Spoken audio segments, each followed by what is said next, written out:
Buenas noches, hermanos y hermanas. Un motivo de gratitud al Señor poder estar juntos de nuevo. Y para esta noche tenemos el pecado, es el quinto artículo de fe, según el manual de la Iglesia del Nazareno, el tema del pecado. Y nosotros queremos, al estudiar este tema, esta noche queremos hablar del problema o la problemática del pecado y la solución. Hay mucho para hablar de esto, ¿no?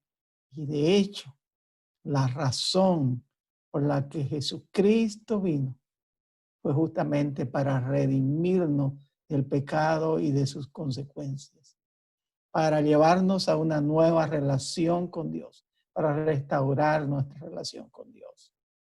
La Biblia dice que donde abundó el pecado, sobreabundó la gracia del Señor. Y esa es la buena noticia, que de entrada podemos ir comentando y podemos ir recordando y con la que podemos ir glorificando al Señor en nuestro corazón.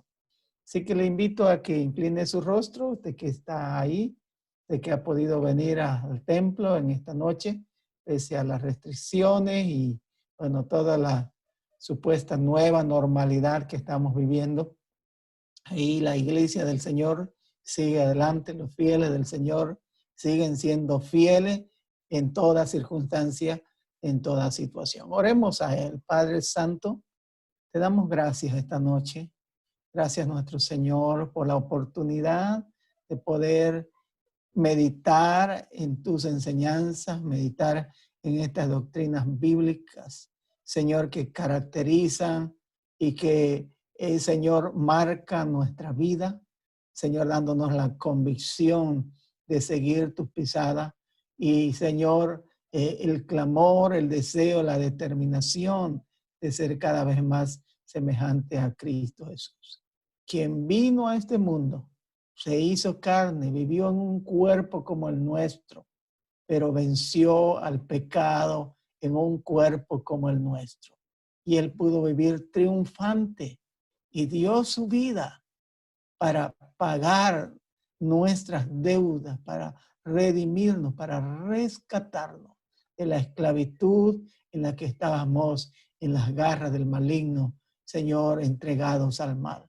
Padre, gracias por esta noche, poder estar juntos con mis hermanos. Bendice a mis hermanos que están aquí en el templo, a los que están, Señor, en sus casas, en sus hogares, que están mirando y que mirarán en diferido también esta plática, este tema que hoy compartimos, y te alabamos, Señor, por tu presencia y tu compañía a cada momento. Pedimos tu ayuda, Señor, en nombre de Jesús. Amén. Amén y amén. Muy bien. Entonces, el pecado, la problemática del pecado y la solución es lo que hoy vamos a ver. Nuestro artículo de fe. Hemos extraído algunas secciones, algunas frases, algunos párrafos de lo que está consignado como el quinto artículo de fe, que lleva por título El pecado original y personal. Si usted puede acompañarme mirando la diapositiva que tiene ahí, ¿qué dice? Creemos que el pecado es de dos clases. Empecemos por aquí. Mire, creemos que el pecado es de dos clases. ¿Cómo es eso? El pecado de dos clases. Es que solamente hay dos pecados, dos tipos de pecado. ¿A qué se está refiriendo? Mire, el pecado original o depravación y el pecado actual o personal. A ver, me gustaría, antes de ir adelante, tener una retroalimentación de algunos de ustedes. ¿Qué me puede decir de esto? ¿Cómo lo explicaría en sus propias palabras este enunciado de nuestro artículo de fe? Que creemos, dice, que el pecado es de dos clases. El pecado original se está refiriendo justamente al pecado que cometió Adán y Eva, y a partir de ahí ha afectado a toda la humanidad al punto de que todas las personas nacen en esa condición de pecado, ¿verdad? En esa depravación o en esa corrupción, como dice nuestro artículo de fe. Entonces, no es algo que nosotros hicimos, es algo que traemos y venimos afectados por esta tendencia hacia el mal, ¿no? Y el pecado actual tiene que ver justamente con el pecado que cada persona comete por su propio gusto y responsabilidad, ¿no? El pecado que la persona comete en la actualidad, en este tiempo, y no que cometieron otros y le ha afectado. Muy bien, fíjese entonces esa diferencia. Y en la confesión, en las confesiones cristianas evangélicas, creo que no hay mayor discusión en esto. Aún en la Iglesia Católica se habla del pecado original y del pecado actual en otros términos, tal vez con una pequeña diferencia, ¿verdad? En cuanto a qué entienden ellos por el pecado original. Pero se reconoce en realidad que hay pecados de los que nosotros somos responsables, lo que podríamos decir las acciones de pecado, y hay un pecado que es la maldad con la que nace toda persona. Muy bien, veamos otra parte de nuestro artículo de fe. Leemos esta parte que dice, además, creemos que el pecado original continúa existiendo en la nueva vida del regenerado. ¿Quién es el regenerado? La persona que ha nacido de nuevo, la persona que por el Espíritu de Dios ha adquirido una nueva vida, ¿no? Que es llamado hijo de Dios, que ha reconocido a Cristo Jesús como su Salvador. Hasta que, dice que el pecado original permanece en la vida del cristiano, en otra palabra, ¿hasta cuándo? ¿Hasta que se muere? ¿Toda la vida? Mire, aquí hay una gran diferencia en nuestra declaración de fe y en nuestro artículo de fe sobre el pecado. Mientras algunas confesiones cristianas evangélicas creen que el pecado original permanece en el corazón humano y esclaviza al ser humano hasta la muerte, que no somos libres del pecado original hasta la muerte, nosotros confesamos y creemos, según la enseñanza bíblica, que el pecado original solo permanece en el corazón del creyente hasta que este es bautizado con el Espíritu Santo. Entonces, el pecado es limpiado del corazón. En otras palabras, ya no somos esclavos del pecado y podemos, en lugar de ser más bien esclavos del pecado y estar obedeciendo al pecado, podemos tener el amor de Dios y en lugar de amar al pecado, vamos a amar a Dios, vamos a amar al prójimo con todo nuestro ser, con todas nuestras almas, con toda nuestra fuerza, como dice el primer y gran mandamiento. Entonces, mire esta gran diferencia. No se olvide usted. No es que somos pecadores toda la vida y pobrecitos estamos esclavos del pecado toda la vida y nunca podemos dejar de pecar, porque esa es la confesión de muchos, ¿no? No, que mientras estamos en este cuerpo somos débiles, que siempre estamos pecando, ¿verdad? Y porque estamos esclavos del pecado y muchos creen así de esa manera y entonces por eso se dan licencia para pecar, ¿no? Sin embargo, la Biblia nos enseña que llega un momento en que si usted y yo, vamos a hablar en otro artículo de fe más de esto, pero llega un momento en que el pecado puede ser limpiado del corazón, de nuestro ser, y podemos ser libres de esto.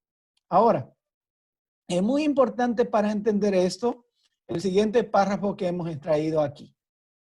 ¿Qué es el pecado? Desde nuestra confesión de fe y de nuestro entendimiento de la palabra de Dios. ¿Ya? Aquí dice, creemos que el pecado actual o personal es ¿qué cosa? La violación voluntaria de una ley conocida de Dios. Note esto. Pecado, entonces, hermano, no es cualquier cosa. Pecado no es soñarse mal, por ejemplo. Pecado no es que le vengan malos pensamientos, por ejemplo. Algunos no hacen la diferencia entre esto. Entonces, por eso creen que todo es pecado. Ah, y si todo es pecado, entonces es imposible vivir sin pecar, es la conclusión que llega. Si todo es pecado, entonces nada es pecado. Mire, pero si entendemos que el pecado tiene que ver con algo voluntario, tiene que ver con nuestra voluntad, tiene que ver con nuestra decisión, tal como lo vemos en la Biblia, desde el Génesis, vemos que el pecado en realidad es una infracción de una ley que Dios había dado para Adán y Eva, y el pecado es infracción de la ley moral que Dios ha dado para nosotros. ¿Ya? Entonces Dios, y aún la Biblia dice que Dios ha escrito en nuestros corazones su ley. Es decir, cada persona tiene una conciencia de lo que es pecado o de lo que no es pecado. Cada persona sabe cuándo está haciendo bien y cuándo está haciendo mal por la conciencia que Dios le ha dado. Y más ya cuando es cristiano, por el testimonio del Espíritu Santo, el Espíritu se contrista. Entonces, fíjese, y pecado no es cualquier cosa, ni todo es pecado. Pecado tiene que ver con lo voluntario en desobedecer o infringir la ley de Dios conocida. Eso es fundamental. Eso es muy importante entenderlo para diferenciar y para entender en realidad si podemos vivir en victoria contra el pecado o no. Mire, aquí está el meollo de la cuestión. Cuando alguien dice, es imposible vivir sin pecar, claro, obviamente está pensando a lo mejor en que le vienen malos pensamientos, en que se soñó mal, en que, qué sé yo, tiene alguna debilidad, alguna falta, y no se ajusta a una definición de pecado como esta, que es algo voluntario, de una ley de Dios conocida. Ojo, que mire que aquí dice a propósito, una ley ¿de quién? De Dios. Porque no es cualquier ley conocida. Porque vamos a suponer, en Estados Unidos es conocido por el país de las leyes. Supuestamente la ley se ha estructurado de tal manera y hay ley para todas las cosas, y al punto de que el país de las leyes dejó a un lado la ley de Dios. Mire, vamos a ver que, por ejemplo, vamos a suponer que usted quebranta una ley que va contra la ley de Dios. Que en algún estado hay leyes que están contra las leyes de Dios. ¿Usted está obligado a guardar las leyes que están contra la ley de Dios? Obviamente que no. Obviamente que no. ¿Se da cuenta? Porque lo importante es que la ley de Dios es la que debe normar, regir nuestra vida. Y pecado es una infracción voluntaria de una ley de Dios que nosotros conocemos. Ahora, a partir de esto, queremos esta noche, entonces, como les anuncié, un poco poner en contexto el problema. No creo que es todo el problema, pero por asuntos didácticos vamos a referirnos a 3C del problema y a 3C de la solución. Veamos la primera C relacionada con el problema del pecado.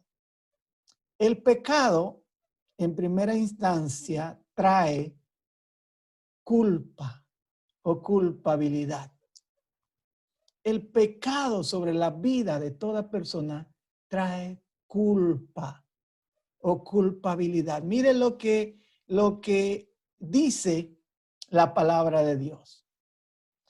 Yo reconozco, decía el salmista, yo reconozco mis rebeliones y mi pecado está siempre delante de mí. Mire, por naturaleza, Dios nos ha creado sensibles justamente a lo que significa hacer el bien y hacer el mal. Y el rey David, cuando está confesando su pecado, su falta que había cometido, su pecado que había cometido con Betsabé, él se sentía culpable de lo que había hecho. Y por eso él está confesando delante de Dios, mi pecado está siempre delante de mí. Ahora, toda persona que comete pecado tiene que lidiar con la culpa o la culpabilidad. Y aquí viene el asunto. ¿Qué hace usted? ¿Qué hago yo? ¿Qué hace una persona si por X o Z motivo cometió un pecado?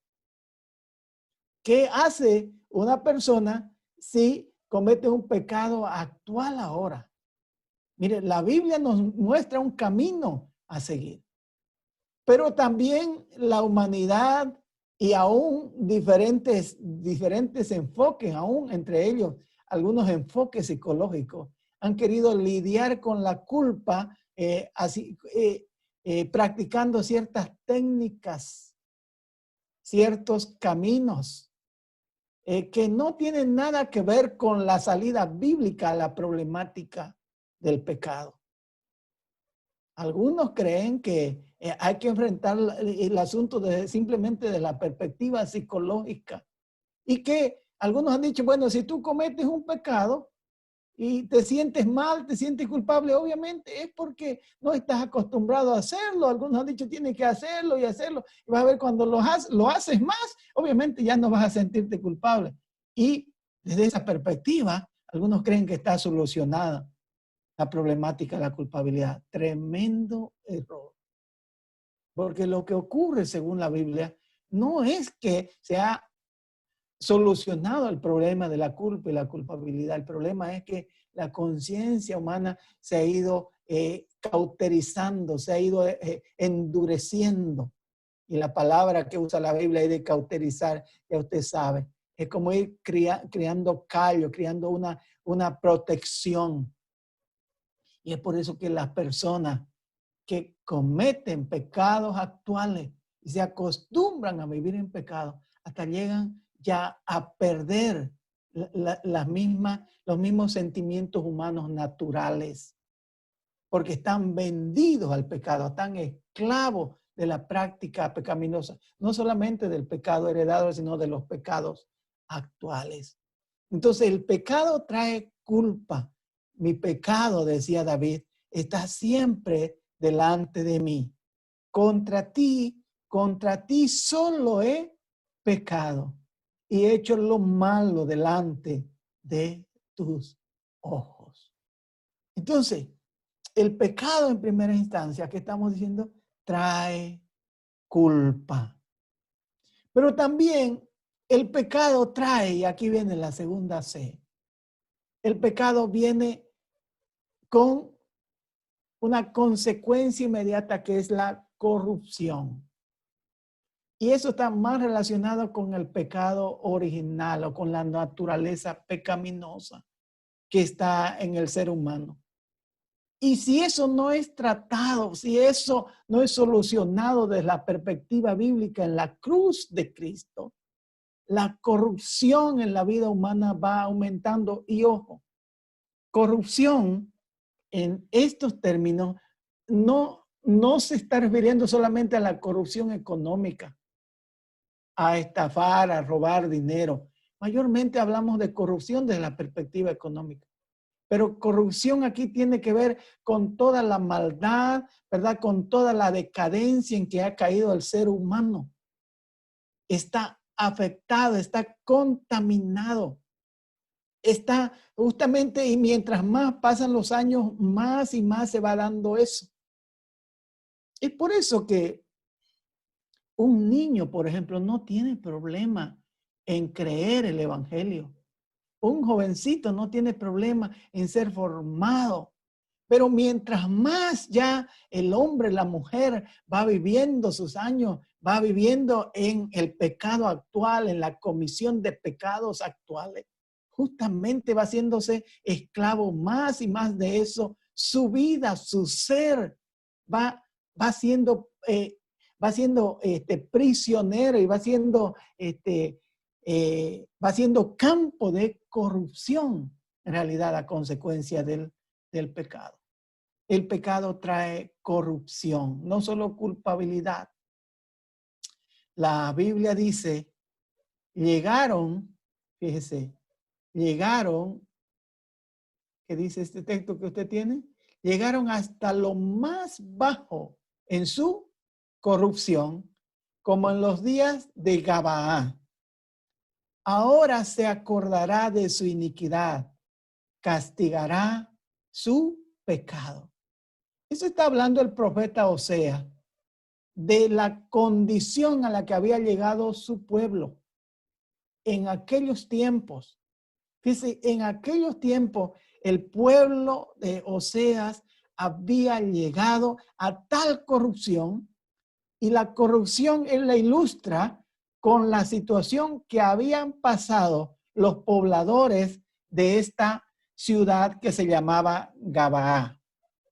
Gabaa era una ciudad de la tribu de Benjamín. Usted puede leer esto en Jueces 19, 15 al 30. Yo le invito a que lo lea con calma, con cuidado. Y tenemos que recordar que el libro de Jueces una y otra vez nos recuerda que el pueblo de Israel en aquel tiempo vivía sin rey, vivía sin gobierno, vivía sin dirección. No había rey en Israel y cada uno, dice, hacía lo que bien le parecía. Vivía sin señorío, sin rey, sin dirección. Ni Dios era su rey porque lo habían desechado, ni rey humano tenían. Entonces, cuando usted lee esta triste historia de Gabaa, nos ilustra la corrupción. Y vemos que la corrupción no solamente tiene que ver con lo económico, con lo material. Ahí hay un levita que tuvo un problema con su esposa. Y su esposa lo dejó y se fue donde sus padres. Este levita, dice la historia bíblica, que a los días fue en busca de su esposa, la encontró donde su papá, le rogaba que vuelva con él. Fíjense si hay alguna similitud con algún caso actual, es pura coincidencia. Mujer que abandonó al marido y no quiere saber más, el marido que va y bueno, le ruega, hace todo para que vuelva. Al fin la convence, determinan que van a volver, que van a seguir viviendo juntos. Pero su padre los detiene y le dice, miren, quédense esta noche, una noche más, los detiene una noche, 2 noches, 3 noches, hasta que al fin ya el levita dice a su esposa, tenemos que volver, vámonos. Parece que no salen a buena hora, de tal manera que le agarra la noche en el camino. Y ellos dicen, bueno, tenemos que dormir en alguna ciudad. Y una de las ciudades que les quedaba cercana en el camino era esta ciudad de la tribu de Benjamín, Gabaa. Ellos entran entonces a Gabaa y cuando están en la plaza, ahí les aparece un anciano y les dice, bienvenidos, forasteros, extranjeros. Recuerde que en Israel era una virtud la hospitalidad y se enseñaba la hospitalidad. Y este ancianito los invita a su casa y los lleva a su casa, hospitalario, temeroso de Dios. Pero cuando están en su casa, de repente al poco tiempo sienten que le golpeaban la puerta y le querían tumbar la puerta. Y le dice, ábrenos la puerta y sácanos al varón que ha venido contigo, que queremos tener relación sexual con él. Queremos conocerle. Esa era la demanda de un grupo de varones enardecidos, ¿verdad?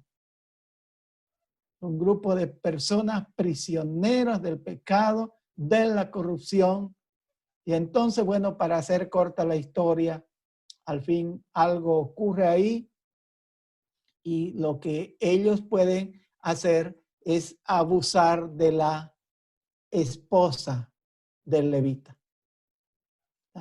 Abusan de ella todo lo que pueden, toda la noche.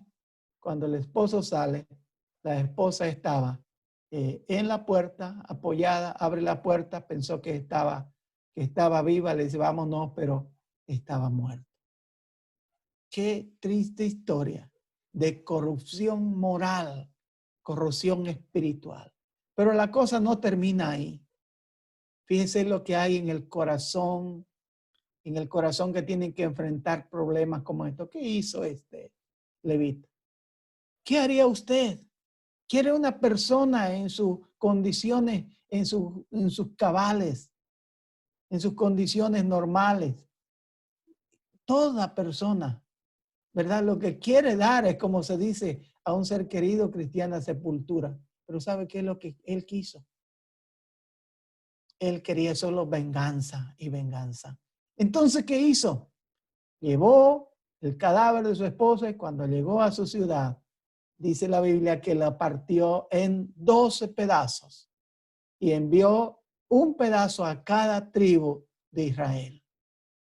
Y ahí vino el desconcierto hasta que se enteraron qué había pasado, ¿verdad? Y ahí todas las tribus más adelante, ya esto lo vemos en el capítulo 20 de Jueces, todas las tribus vinieron a pelear contra esta ciudad para destruirla. Aquí hay una triste historia de corrupción. Y Oseas está recordando este incidente. Y allá en el capítulo 9, versículo 9 dice, en su pueblo habían llegado hasta lo más bajo de su corrupción, como en los días de Gabá. Y se acordaría de su iniquidad y de su pecado. Fíjese entonces, la corrupción va más allá de lo económico, de lo material. Afecta nuestras acciones, afecta las acciones, las decisiones de las personas. Afecta el comportamiento, lo que muchos están legalizando hoy en día como normal, como natural. La Biblia le llama corrupción por el pecado. El pecado trae culpabilidad, el pecado trae corrupción. Pero ¿qué más? El pecado, además de culpabilidad y corrupción, el pecado trae condenación. Y esto es lo más triste. No solo culpabilidad y corrupción para esta vida, sino condenación y condenación eterna. Muchos no quieren aceptar esta verdad bíblica. Y muchos quisieran que no se hable de esta verdad bíblica, del pecado y del castigo eterno. Pero la Biblia lo enfatiza una y otra vez. El Señor Jesús lo dijo claramente. Habló de la doctrina del infierno. No hay términos medios. No hay tal estado intermedio. Cuando pasamos de esta vida y vamos a rendir cuenta delante del Señor, o vamos a su gloria eterna, o vamos al castigo eterno. Y esto es lo más doloroso. Esta es la consecuencia más triste y dolorosa del pecado. Porque acá ya no habrá vuelta, acá ya será tarde. Por eso el Señor Jesús hasta lo ilustró gráficamente con la parábola de rico y Lázaro. Lázaro, el hombre rico, que vivió en la opulencia, que vivió en los deleites, que vivió en los placeres, que gastaba su dinero. Ojo, no es que estaba mal tener dinero, pero ¿qué hacía con el dinero? Simplemente dar rienda suelta a la naturaleza pecaminosa, vivir en el pecado. Y había un hombre pobre. El rico murió y el pobre también fue, dice, al seno de Abraham. Ese es el relato bíblico. de los labios de nuestro Señor Jesús. Pero el rico murió y fue al lugar de tormento. Y cuando estaba en el lugar de tormento, clamaba y decía, Padre Abraham, manda a Lázaro que venga y me auxilie. Fíjense que es un lugar de tormento eterno. Eso es lo que se está queriendo ilustrar. Se está queriendo ilustrar que hay un sufrimiento eterno y el deseo que era por lo menos saciar un poco la sed que tenía. Y Abraham le dice a Moisés, a los profetas, óiganle a ellos, escuchen, en otras palabras, tienen la palabra de Dios, tienen la ley, tienen quien les enseñe. Pero ¿qué le dice el rico allá en el lugar de tormento? No, Señor, es que si alguien va y le avisa a mis hermanos, ellos, no quiero que vengan aquí, que ellos sepan que hay este lugar de tormento.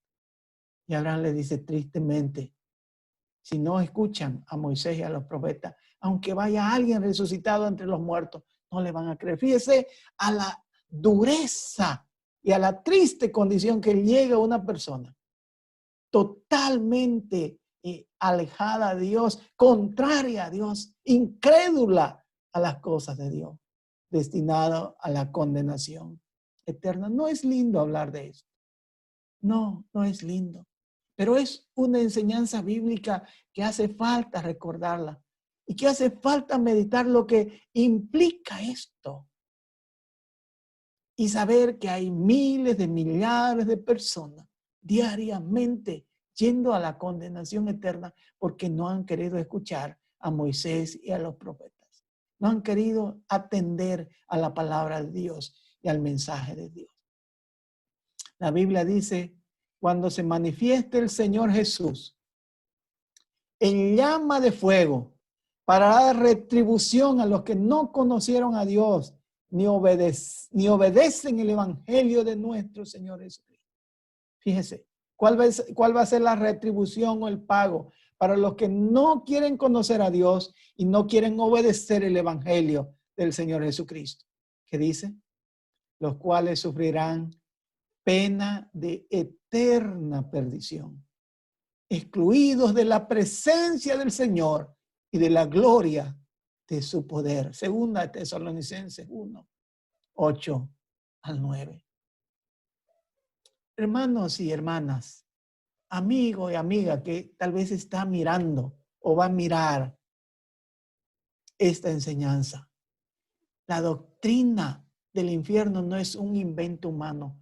Jesús la enseñó, Jesús la confirmó de una y de otra manera.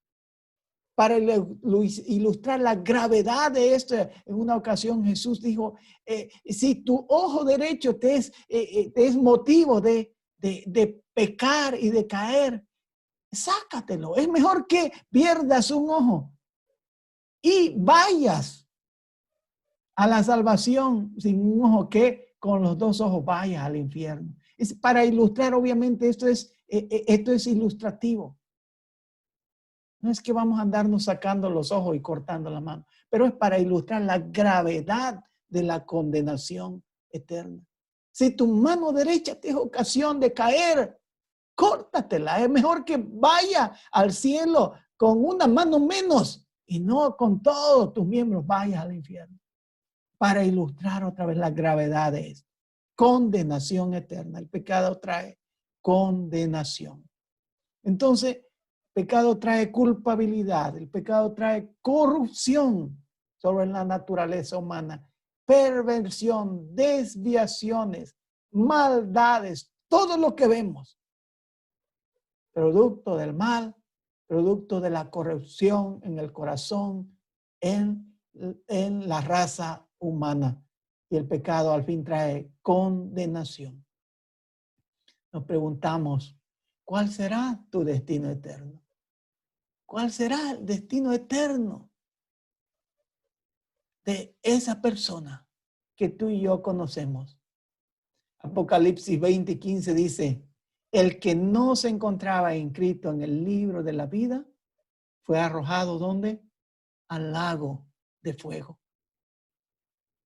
fue arrojado al lago de fuego, que arde con fuego y azufre, dice otro texto bíblico, que fue creado para el diablo y sus ángeles. Dios lo creó para el diablo y sus ángeles. Pero quienes siguen y obedecen al diablo y hacen la maldad que el diablo incita a hacer en la vida humana, al final de este siglo, como dice, o al final de estos tiempos, la condenación eterna es la única salida.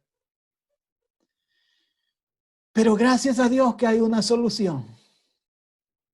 Por eso Romanos 5:20 dice que cuando abundó el pecado, sobreabundó la gracia.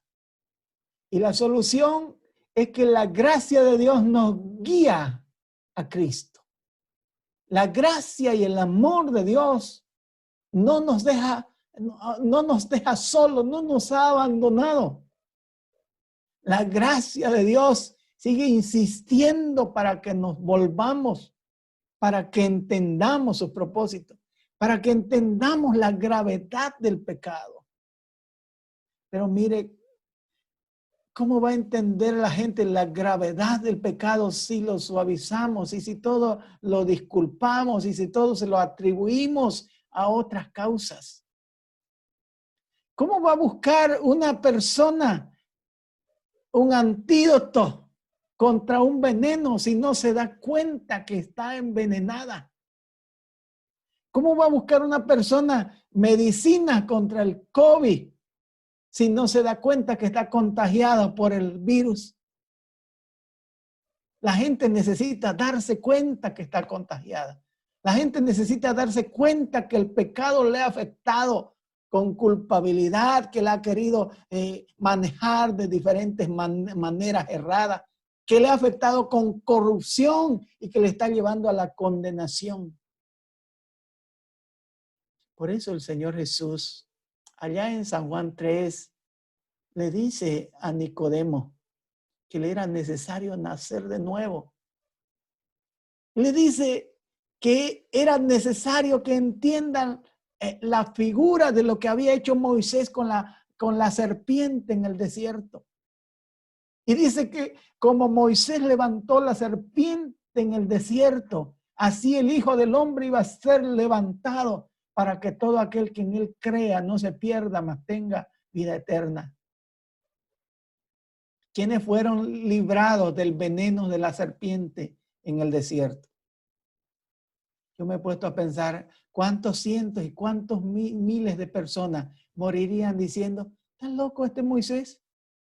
¿Cómo cree que mirando a esa serpiente que fue levantada ahí en un palo, el veneno de la serpiente ya se va a ir de mi cuerpo?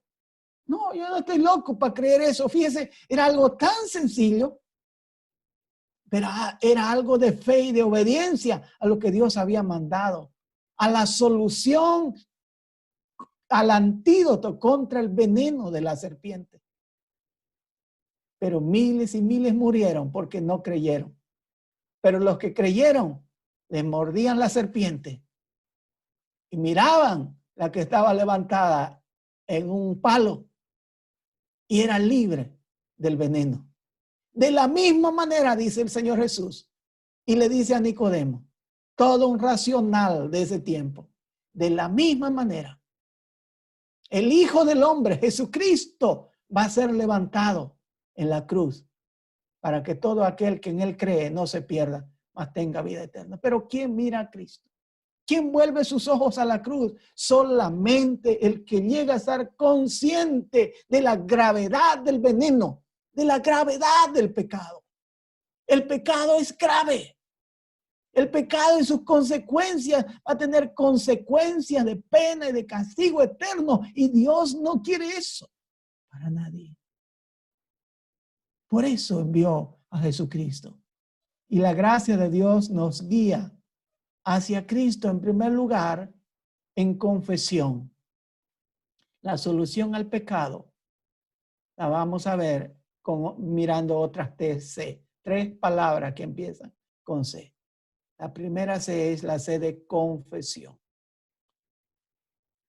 La Biblia dice, si confesamos nuestros pecados, Él es fiel y justo para perdonar nuestros pecados y limpiarnos de toda maldad. La confesión. Siempre la confesión, el reconocimiento y la confesión de nuestros pecados va a ser el primer paso. Cualquiera sea la condición humana. Así sea el más pecador que esté, corro en la más grande corrupción, en la más grande perdición. Como así sea el cristiano que ya conoció a Cristo y que de repente se descuidó, se descarrió y el pecado comenzó otra vez a afectarle en su vida. Si confesamos nuestros pecados, Él es fiel y justo para perdonar. La confesión. Venga a Cristo y confiese sus pecados.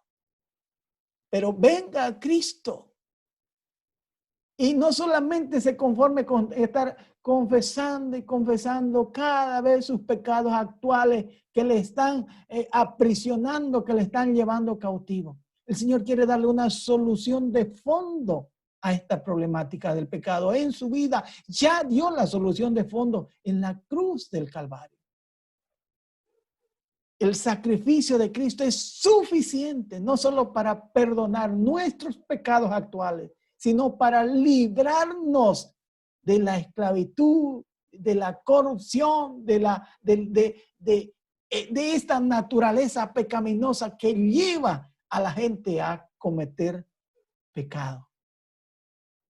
El sacrificio de Cristo es perfecto, es completo para librarnos del pecado, no solo para perdonarnos nuestros pecados, sino para limpiarnos de toda maldad. Confesión. Confesaos vuestras ofensas unos a otros y orad unos por otros para que seáis sanados. La oración eficaz del justo puede mucho, dice Santiago en el capítulo 15, versículo 16. ¿Sabe usted que muchas personas no son sanadas? Muchas personas están enfermas emocionalmente, espiritualmente, por falta de perdón, por falta de confesar perdón, o por falta de confesar algunas ofensas, por falta de haber escondido sus pecados.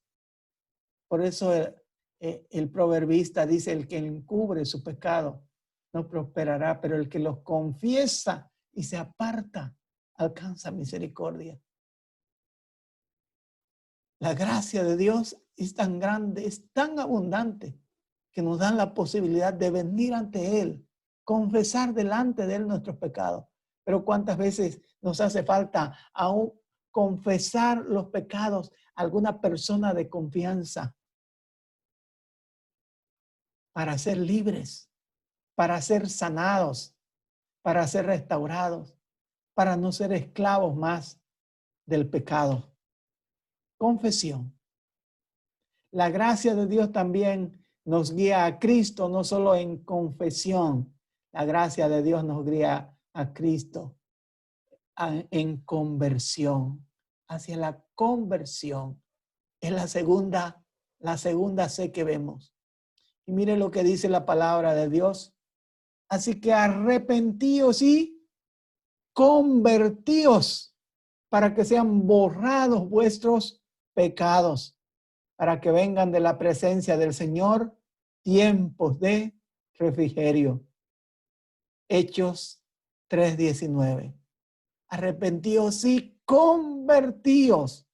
Volveos, da media vuelta. Dad un giro al rumbo que estás llevando.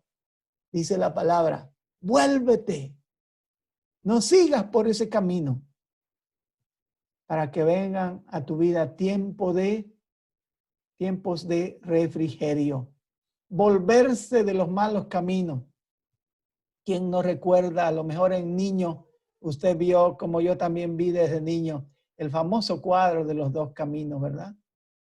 Ilustrando la enseñanza de nuestro Señor Jesús en Mateo 7, 13 y 14, donde el Señor Jesús dice, que ancho es el camino que lleva a la perdición, y muchos son los que caminan por él. Ancho es el camino, pero angosto es el camino que lleva a la salvación, y pocos son los que la hallan. Hoy en día el llamado y hoy en día la corriente es andar por donde va la mayoría. Hoy en día los jóvenes, las personas quieren, no quieren parecer anticuados, no quieren parecer fuera del lugar, fuera de onda, quieren ir por donde van todos, el camino ancho, pero angosto es el camino que lleva a la vida eterna. Volverse de los malos caminos. Vivo yo, dice Jehová el Señor, que no quiero la muerte del impío, decía el profeta Ezequiel. No quiero la muerte del impío, sino que se vuelva el impío de su camino. Eso es arrepentirse. Que se vuelva y que viva, que no vaya camino a la muerte, que vuelva de su mal camino y que viva. Volveos de vuestros malos caminos. ¿Por qué moriréis, oh casa de Israel? Este es el clamor de Dios, esta es la exclamación de Dios a través de los siglos. Vuélvanse, no se equivoca, vuélvanse a Jesucristo. Jesucristo es el único camino seguro, el camino verdadero, el camino al Padre. Por eso Jesús dijo, yo soy el camino, la verdad y la vida. Porque hay muchos otros supuestos caminos. Porque hay muchas otras supuestas opciones y salidas para sentirse bien, supuestamente para portarse bien. Hay mucha enseñanza moralista. Hay mucha enseñanza terapéutica para sentirse bien. Hoy en día muchos están acudiendo aún a la meditación, a la yoga, a la meditación trascendental, porque creen que ese es un camino para sentirse bien y van a sentir realizados. Hay mucho pensamiento positivista hoy en día, mucho manejo psicológico de las emociones y de los sentimientos, pero la solución de fondo es volverse al camino verdadero, a Jesucristo.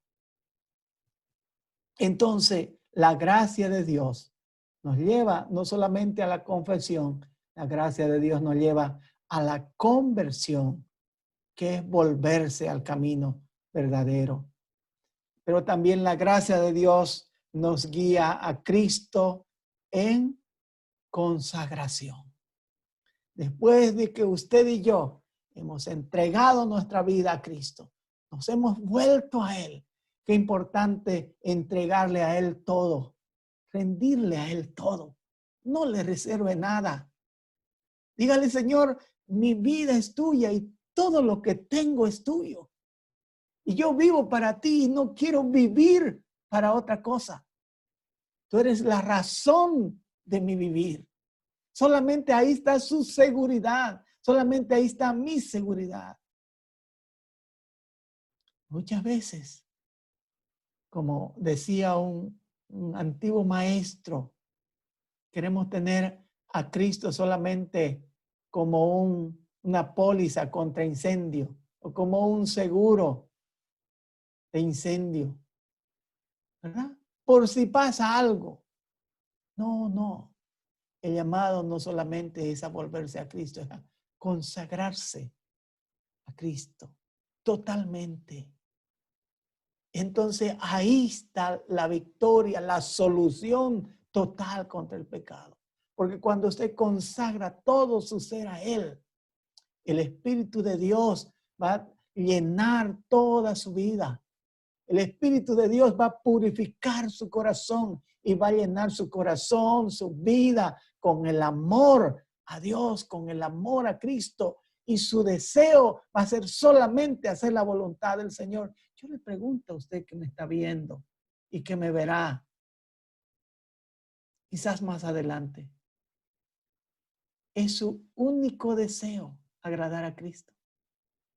¿O tiene deseo de agradarse a sí mismo y de darse sus gustitos o sus licencias.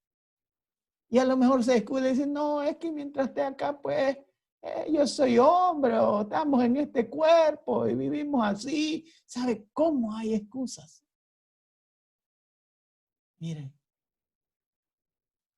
su amor a Cristo es total. Su consagración a Cristo es total. La gracia de Dios quiere llevarnos a Cristo aún a ese punto. Al punto de estar crucificado con Cristo. Al punto de orar como la oración de Cristo en el Getsemaní. Señor, mire, humanamente, tú sabes que yo no quisiera hacer eso, no quisiera pasar, no quisiera beber esa copa. Pero no se haga lo que yo quiera, Señor.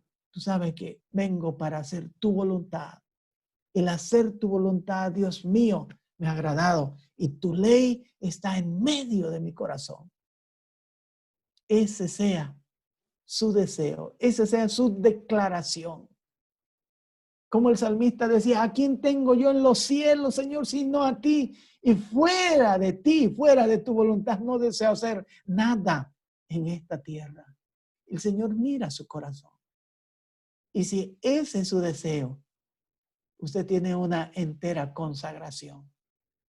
Si no tiene ese deseo y esa entera consagración, la gracia de Dios le está llamando ahora a vivir en esta entera consagración. Porque si hay una entera consagración, usted va a experimentar lo que teológicamente vamos a hablar más adelante, le llamamos la entera santificación por el Espíritu Santo de Dios. Consagración. Así que, amados, puesto que tenemos tales promesas, decía el apóstol Pablo, limpiémonos de toda contaminación de carne y espíritu. Entera consagración. Perfeccionando la santidad en el temor de Dios. 2 Corintios 7:1. Limpiémonos de toda contaminación de carne y de espíritu. Romanos 6:19.